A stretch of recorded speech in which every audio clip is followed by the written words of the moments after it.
ยืนหรือนั่งก็ได้ค่อยหลับตาสูดลมหายใจเข้ากั้นหายใจลึกๆ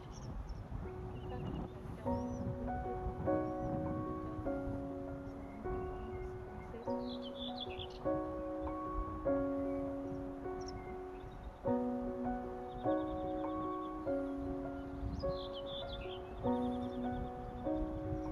ซตเย็นๆฝากซับสไครต์ฝากติดตามค่ะมีความสุขแล้วก็มีภาพแล้ว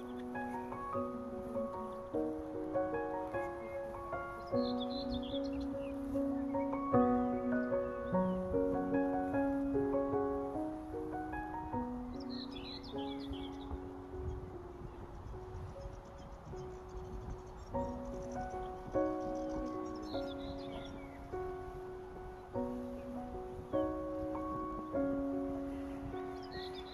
ฝากซับสไครต์